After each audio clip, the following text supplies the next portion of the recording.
और चलिए अब आगे बढ़ते हैं और रुक कर लेते हैं मार्केट अपडेट का। बता दें कि आज शेयर बाजार में तेजी के आसार नजर आ रहे हैं। बुधवार को बढ़त के साथ बंद हुआ बाजार। बीएसई 377 अंकों की बढ़त के साथ बंद हुआ था।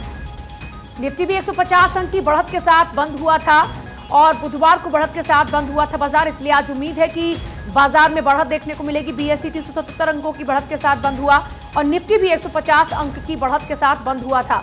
तो यह है शेयर बाजार का हाल। आज बढ़त के साथ में बाजार खुलने के आसार है, क्योंकि कल बढ़त के साथ ही बाजार बंद हुआ था। तो आज उम्मीद है कि जो बाजार है वो बढ़त के साथ ही आगे बढ़ेगा।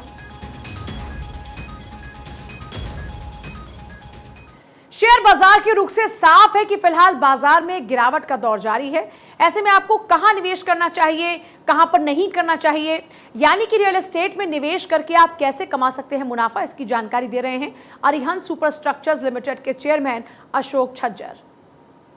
भारत में ज़्यादा करके सेविंग्स का ऑलवेज नेचर रहा है और इसी कारण इकोनॉमिक क्राइसिस वर्ल्ड में कभी भी रही तो अपने देश में उतना बड़ा भूचाल नहीं आया, क्योंकि विकसित देशों में बिल्कुल भी इन्वेस्टमेंट और सेविंग्स का नेचर नहीं रहा है और इंडिया में और भारत में अपने हमेशा सेविंग्स रहा है, जिसमें से मूल रूप पे तीन क्षेत्र ऐसे हैं जो हर भारतीय नागरिक बहुत आसानी से समझता है और जिसमें से प्रमुख दो आते हैं सोने में इन्वेस्टमेंट और प्रॉपर्टी में, ज़मीन में, घरों में, जायदाद में इन्वेस्टमेंट।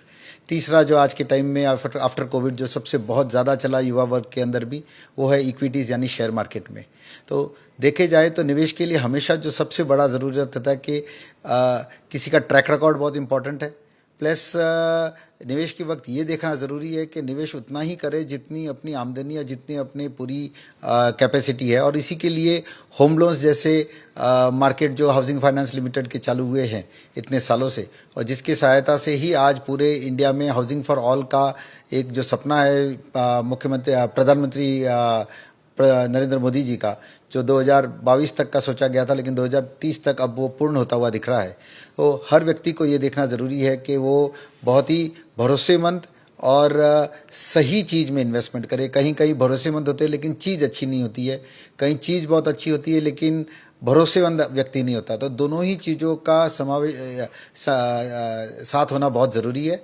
और प्रॉपर्टी मार्केट एक हमेशा सबसे ज़्यादा इसलिए सुरक्षित रहा है क्योंकि वो 15-1 सालों में होम लोन या हाउसिंग लोन लेके एक अपनी प्रॉपर्टी बना लेता है। लेकिन अब बहुत बार ये भी हुआ है कि एक प्रॉपर्टी के बाद में दूसरा इन्वेस्टमेंट कहाँ किया जाए, तो उसके अंदर छोटी छोटी इन्वेस्टमेंट्स जो लोग कर रहे हैं, क्योंकि प्रॉपर्टी ज़्यादा करके 20 लाख, 30 लाख, 50 लाख, करोड़ रुपए में जाती है।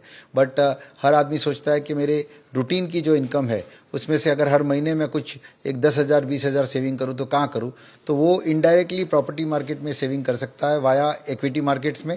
लिस्टेड कंपनी जो रियल एस्टेट की है उनके शेयर्स में, तो यानी इनडायरेक्टली वो उस कंपनी में इन्वेस्ट कर रहा है जो घर बनाती है, यानी इनडायरेक्टली वो एक घरों में इन्वेस्टमेंट कर रहा है। उसके साथ साथ इक्विटी मार्केट्स में ऑलवेज शेयर मार्केट में बहुत बढ़िया और बहुत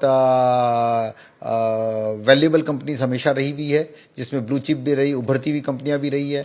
आज एसएमई और एमएसएमई सेक्टर के लिए स्पेशली लिस्टिंग का प्रावधान एक्सचेंजेस पे हुआ है, जहाँ पे छोटी छोटी कंपनियां, बहुत छोटी यानी करोड़ रुपया, 2 करोड़ रुपए की लागत वाली कंपनियां भी आज लिस्टिंग होके लोगों को एक ट्रांसपेरेंसी दिखाते हैं। तो लिस्टेड का मतलब ये होता है कि आप उसकी बैलेंस शीट समझ सकते हो, आप उस व्यक्ति को समझ सकते हो, उस व्यवसाय के घराने को समझ सकते हो और उसकी सारी चीज़ें SEBI as well as regulator के अध्ययन के अंदर आती है, इसलिए आप ज़्यादा सुरक्षित रहते हो उसके अंदर।